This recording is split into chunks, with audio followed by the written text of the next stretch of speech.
Hello dear students. पिछली class में हमने अपना थर्ड चैप्टर स्टार्ट किया था फाइबर टू फैब्रिक। हमने अपना ये वाला टॉपिक भी स्टार्ट कर दिया था फ्रॉम फाइबर्स टू वूल। लेकिन आज हम इस ही टॉपिक में sheeps are reared in many parts of our country for wool यहाँ से इसको पढ़ना स्टार्ट करेंगे, क्योंकि इससे पहले का जो मैंने आपको पैराग्राफ था आपकी पिछली क्लास में कंप्लीट करा दिया था। तो चलिए आज हम इसे यहाँ से पढ़ना स्टार्ट करते हैं। Sheeps are reared in many parts of our country for wool, यानी कि हमारी जो कंट्री है उसके काफ़ी सारे रीजन्स में ऊन के लिए यानी कि वूल के लिए जो शीप्स होती हैं उनको क्या किया जाता है, पाला जाता है, उन्हें रियर्ड किया जाता है। Table 3.1 gives the name of some breeds of sheep rear in our country for producing wool, यानी कि 3.1 जो आपकी इसमें टेबल दी गई है उसमें ये बताया गया है कि कौन कौन सी जो ब्रीड्स हैं शीप की यानी कि नस्लें जो हैं उनको कहाँ कहाँ पर कंट्री के कौन कौन से रीजन्स में वूल की प्रोड्यूसिंग के लिए उनको रियर्ड किया जाता है, उन्हें पाला जाता है। The quality and texture of the fibres obtained from them is also indicated in the table. तो आपको क्या करना है, सारणी जो दी गई है 3.1 यानी कि आपके टेबल 3.3 दी गई है, उनसे प्राप्त होने वाले उनसे जो आपको ऊन जो प्राप्त होती है, जो वूल प्राप्त होती है, उसकी यहाँ पर आपको क्वालिटी दी गई है। और इसके अलावा क्वालिटी के साथ साथ यहाँ पर आपको उनका टेक्सचर भी दिया गया है। Certain breeds of sheep have thick coat of hair on their body which yields good quality wool in large quantities, यानी कि काफ़ी सारी शीप की जो निश्चित जो शीप की ब्रीड्स हैं उनके पास में हेयर्स के काफ़ी सारा थिक कोट होता है ऑन देयर बॉडी, उनकी बॉडी पर, which yields good quality wool in large quantity, जो कि काफ़ी ज़्यादा मात्रा में केवल वूल का ही क्या करती हैं, उत्पादन करती हैं। एज मैंशनड ईयरलियर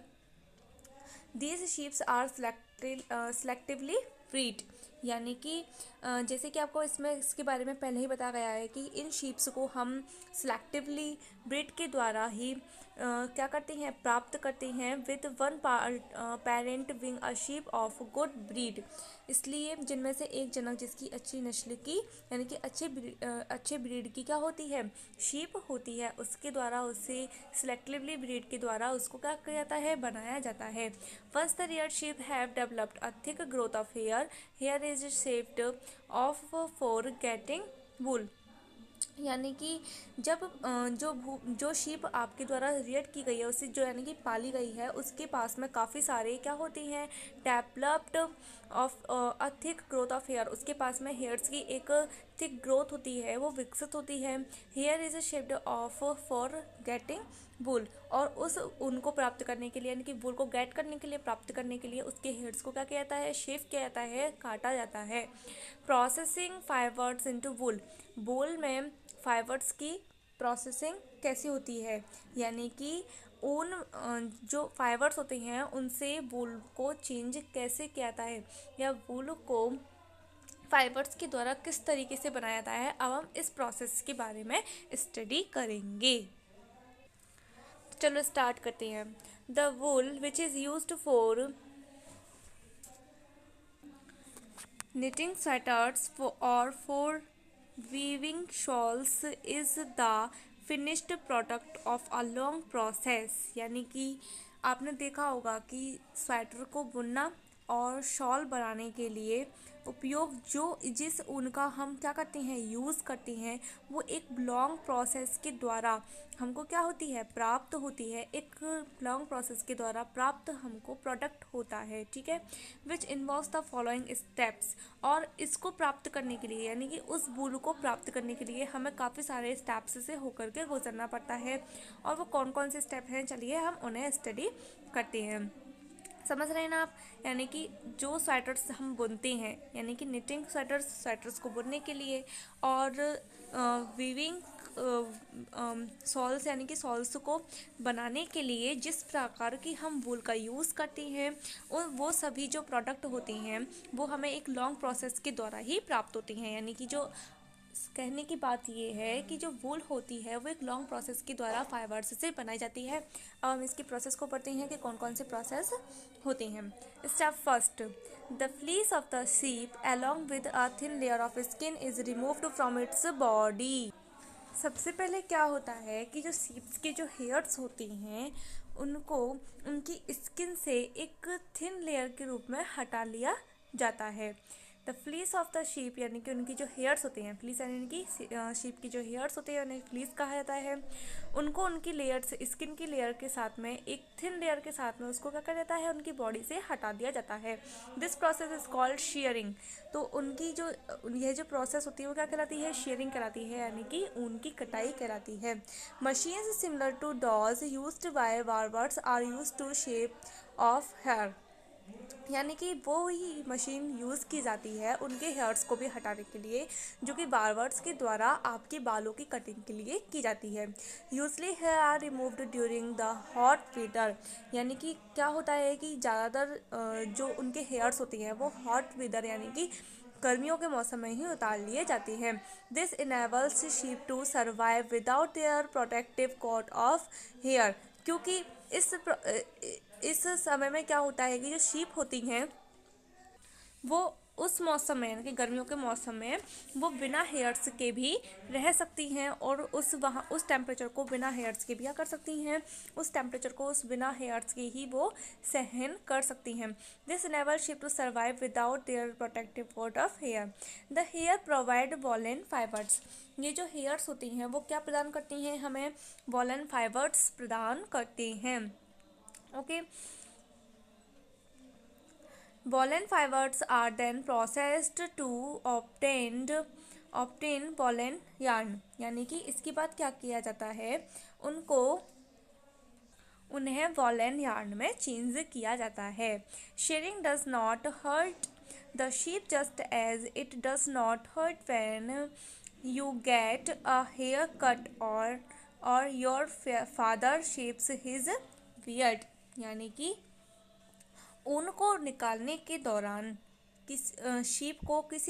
कोई ज़्यादा कष्ट नहीं होता है। यानी कि हम ऐसा सोचते हैं कि भाई शीप के बालों को निकाला जा रहा है तो उसे दर्द होता होगा, तो उसे बिल्कुल भी दर्द नहीं होता है। जिस तरीके से आपके फादर या फिर बार्बर की शॉप पर आप जाते हैं, जिस तरीके से वो आपके बियर्ड को निकालते हैं, दाढ़ी को निकालते हैं, उसी तरीके से उसके बालों की कटाई की जाती है। इस प्रकार से उन्हें इस प्रकार का एहसास नहीं होता है, उन्हें दर्द नहीं होता है। Okay, do you know why, क्या आप जानते हैं कि ऐसा क्यों है कि जब बियर्ड उगती है तब ह्यूमंस के दर्द क्यों नहीं होता है, उसी प्रकार से सीप के जब हेयर्स को निकाला जाता है मशीन के द्वारा तब उनके दर्द क्यों नहीं होता है। The upper most layer of the skin is dead, यानी कि हमारे स्किन की जो अपर मोस्ट लेयर होती है वो कैसी होती है, डेड होती है। Also the hair of sheep grow again just as your hair does, यानी कि वो कैसे होती है, डेड होती है। इसके अलावा साथ ही जो शीप की जो हेयर्स होती हैं वो फिर से क्या हो जाती हैं, उग जाते हैं, जिस प्रकार के आपकी भी उग जाती हैं। अब हम पढ़ते हैं सेकंड स्टेप के बारे में। आपकी 3.1 है, इसमें आपको वियर्ड यानी कि ब्रीड यानी कि उसके नाम दे रखे हैं, आपको शीप के ब्रीड के नाम दिए हुए हैं, कौन कौन से हैं और उनकी क्वालिटी क्या है और वो कहाँ पर प्रेजेंट होती हैं, स्टेट के नाम भी यहाँ पर दिए गए हैं, आपको ये बहुत अच्छे से स्टडी करनी है। स्टेप सेकंड पर क्या दिया गया है, सेकंड स्टेप है कि the shared skin with hair is thoroughly washed in tank to remove grease, dust and dirt। इसके बाद क्या होता है कि जो उसके बाल होते हैं, शीप के जो शेयर जो होते हैं स्किन के, उनको हेयर्स को क्या किया जाता है, उन हेयर्स को टैंक में डाल दिया जाता है, जिससे उनकी जो ग्रीस यानी कि चिकनाई होती है, डस्ट यानी कि धूल होती है, गिट यानी कि जितने भी कण होते हैं वो सभी उससे क्या हो जाते हैं, साफ हो जाते हैं। दिस इज कॉल्ड स्कोरिंग, यानी कि प्रोसेस क्या कहलाती है, स्कोरिंग कहलाती है। Now days scoring is done by machines, लेकिन आजकल क्या है, ये जो स्कोरिंग की जो प्रोसेस है वो मशीनों के द्वारा की जाती है। थर्ड स्टेप क्या होता है, थर्ड स्टेप में होता है after scouring sorting is done, यानी कि स्कोरिंग के दौरान क्या क्या होती है, उसकी शॉर्टिंग कंप्लीट होती है, यानी कि उसकी छटाई की जाती है। Their skin is sent to a factory where hair of different textures are separated और शॉर्टेड, यानी कि इसके बाद क्या किया जाता है, इन बालों को कहाँ पर भेज दिया जाता है, इन्हें फैक्ट्री में भेज दिया जाता है, जहाँ पर उन्हें काफ़ी सारे अलग अलग टेक्सचर्स वाले बालों को छाटा जाता है, यानी कि अलग किया जाता है। अब फोर्थ स्टेप में क्या होता है, the small fluffy fibres called burrs are picked out from the hair, यानी कि बालों को क्या किया जाता है, इसमें सुखाया जाता है फोर्थ स्टेज में, और फिर इसमें से कुछ मुलायम और कुछ फूले हुए रेशों को, यानी कि पफ्ड रेशों को, पिक्ड आउट हेयर्स जो होती हैं उनको, उसमें से प्लफी फाइबर्स को, इसमें से कुछ स्मॉल प्लफी फाइबर्स को इसमें से क्या कर लेता है, चुन करके हटा दिया जाता है, जैसे हम वर्ड कहते हैं। दीज आर द सेम वर्ड्स which sometimes appear on your sweaters, ये जो वर्ड्स होती हैं ये वही होती हैं जो कभी कभार आपको स्वेटर पर इकट्ठे हुए दिखाई देते हैं। The fibres are scoured again and dried, इसके बाद फिर से इनको क्या किया जाता है, इन्हें दोबारा से स्कॉल्ड किया जाता है, यानी कि उन्हें दोबारा से धोया जाता है, साफ किया जाता है, फिर से उन्हें सुखाया जाता है। This is the wool ready to be drawn into fibres, अब उन्हें फाइबर्स में उत्पादित करने के लिए, यानी कि धागे में डालने के लिए अब वो प्रयुक्त हो जाती हैं। फिफ्थ स्टेज में क्या होता है, the fibres can be dyed in various colours as the natural fleece of sheep and goat is black, brown और वाइट। इसके बाद क्या किया जाता है, इन फाइबर्स को अलग अलग कलरों से उनको डाई किया जाता है, क्योंकि ज़्यादातर जो शीप होती हैं उनकी जो ऊन होती है, यानी कि वूल जो होती है, वो ज़्यादातर कैसे कलर की होती है, ब्लैक की होती है, ब्राउन की होती है, या फिर वाइट की होती है। वाइट वूल को हम डाई के द्वारा कलर करते हैं और इसे अलग अलग कलरों में उसको चेंज कर देते हैं। सिक्स्थ स्टेज में क्या होता है, सिक्स्थ स्टेज में the fibre are straight and combed and rolled into yarn, यानी कि इन फाइबर्स की अब क्या करती हैं, रीलिंग करती हैं। सबसे पहले उन्हें क्या किया जाता है, सीधा किया जाता है कॉम्ड के द्वारा, फिर उन्हें धागे में उनको रोल्ड किया जाता है। The longer fibres are made into wool for sweaters and the shorter fibres are spun and woven into woollen cloth, यानी कि जो लंबे फाइबर्स होते हैं उन्हें तो हम क्या करते हैं, उन्हें स्वेटर्स की ऊन के रूप में, वूल के रूप में उन्हें डाल देते हैं, और जितने छोटे फाइबर्स जो रह जाते हैं उन्हें हम काट देते हैं और उन्हें ऊनी वस्त्र बुनने में उपयोग लेते हैं, यानी कि वॉलन